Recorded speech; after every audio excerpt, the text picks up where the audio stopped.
Let's talk about boundaries. I have a good colleague of mine that says that boundaries are the space in which we could stay safe and, interestingly enough, connected at the same time. And at Wholeness and Justice, we often have to talk about boundaries. Yeah, B is for boundaries, right? B is for boundaries. B is for boundaries. When we talk about boundaries, we often talk about both protective and containing boundaries. And I just want to take some time just to kind of make sure we kind of understand what that means. Sure. So protective boundaries are about protecting me from the outside world. Yeah, it's about me being able to discern what should come in and what should be left out. So a critical part of protective boundaries is discernment. I have to know what's about me, what's not about me. And acceptance is also very important when I'm working with protective boundaries. I must know that if I don't take this in, I'll still be okay. So it's kind of like saying, I'm taking this, but I'm not taking that. I'm not taking this. And your perception of okayness is really important. I must know that, you know what, I'll be okay. I can accept that this other person feels or thinks this particular thing, and I could be okay with that. The other piece is containing boundaries. So containing boundaries are really about how do I, well, an oversimplistic definition, how do I protect other people from me? Yeah, I have to know what to contain. Yeah, what to contain and what to release. Yeah, what to say and what not to say, what to do and what not to do. And it's boundaries, they're not walls. So we're not cutting off ourselves from the world. It's about discerning how much to let out, how much to keep in. When we think about containing boundaries, we could see it as a pause between what I think and feel and what I do and say. We all need that pause. And in that pause, Ray, we need to practice self-compassion, which is a thing we often speak about. Indeed, indeed. I must know that I have to be tender with myself while in the midst of that. And I also must know what is my intention? What's my relational intention here? How do I want to show up in relationships? And what are my values? So when I think about containing boundaries, I want to pause. I want to be compassionate toward myself. And I want to think about what are the values I want to embody and how I want to show up in relationships as well. I wonder how this is landing for you, Ray. No, it's landing in many ways. It's all over the place. you're talking there and you remember my mother used to say, you just sound it out in your head before you say it. Oh God. You know it? Now that I'm older and I could put it a whole lot with more compassion, I could say, well, you know, I need to have a containing boundary, thinking about, you know, as you said, what is the intention in terms of how I want this relationship with this person to be. You know, I'm not going to come out and say something that is cutting or harsh. So yeah, that lands with me. It really takes me back to the way what people will say, hush unless somebody like you. But it is more than that, you know, because what it does, that is a kind of silencing. And what you're talking about in a containing boundary is not a silencing. No. It's actually, the boundary is actually for you. I'm not putting a boundary on the other person. I'm saying, I don't want to hurt this person this way. This relationship is important to me. I'm going to take that pause, and in that pause, I will say, well, you know what, maybe right now I'm a little bit angry and a little irritated. Maybe now is not the time to talk. Or I might take that time to just reconsider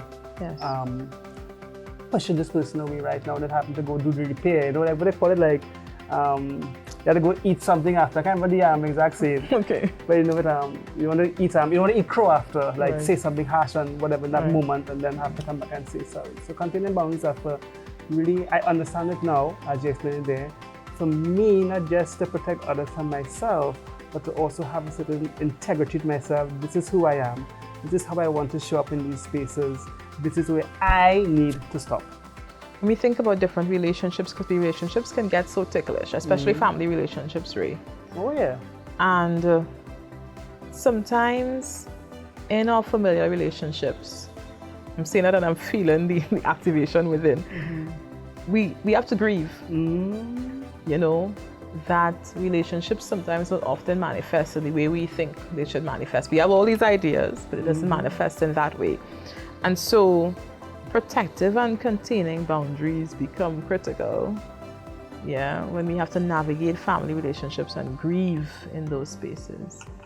As a person that is gender and sexually diverse, there comes a point in time when most of us, at some point in time, we want to, as I say, come out. So then you come out to your parent. I remember this gentleman telling me that happened and that every night after that his father was just crying in his room, and he was like, why are you doing this to yourself? And this is where the protective and containing boundaries come in. In terms of having been a protective boundary, you're going to assume that guilt or assume your parents' shame or their perception of what should be shameful, to be more correct. You recognize that this person, if you have the capacity,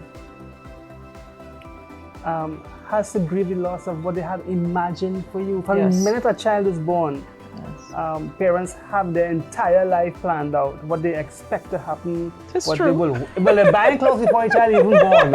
And they're seeing how so that now all of a sudden you can tell the mother and father, well, we know that we could still have children, we could still have weddings, we could still do these things, but in their minds, they have lost that.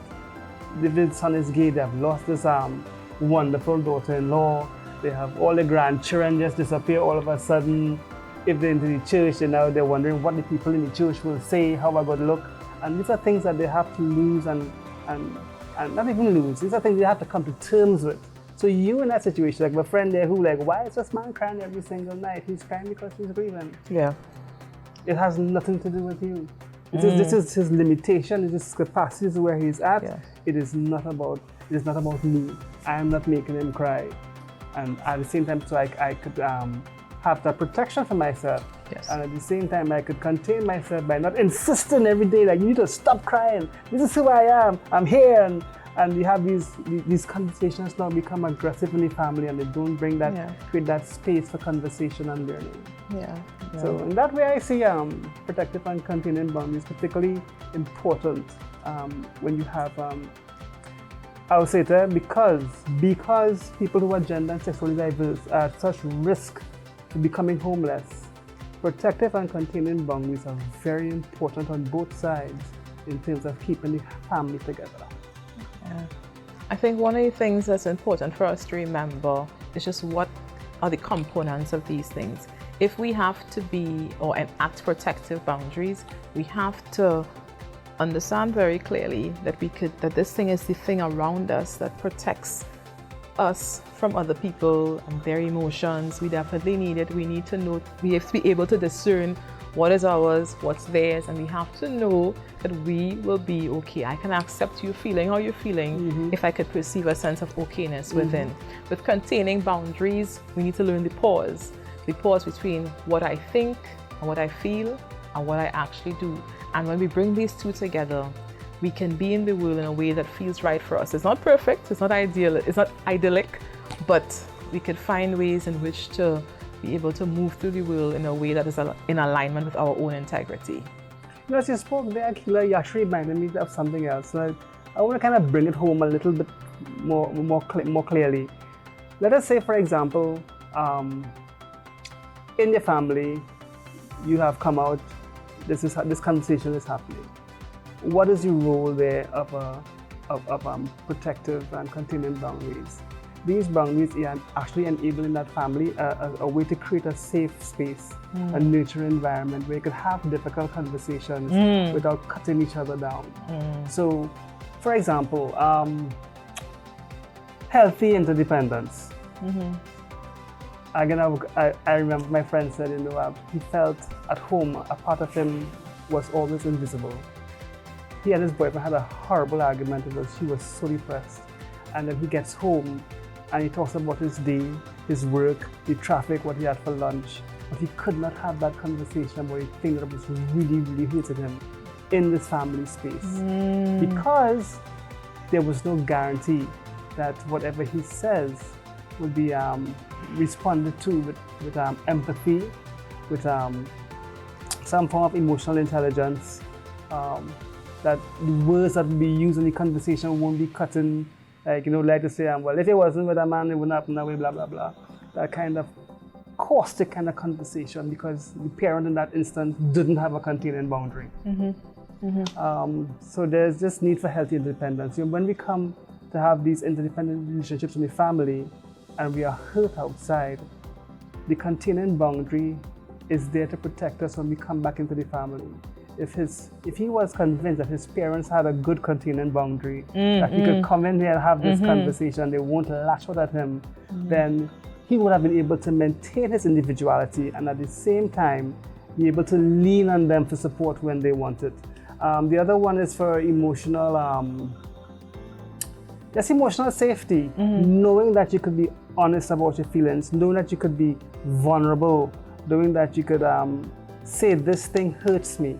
Right. And the other person, it means something to the other person, that they're not going to come and poke at that wound and make it worse, because in that moment there is this protective and containing boundary for you, that you are able to feel this way and speak and express things this way, and it is met with compassion and care. It all comes back to compassion, doesn't it? It all comes back to compassion. It all comes back to healthy interdependence and emotional safety, and why we need protective and containing boundaries.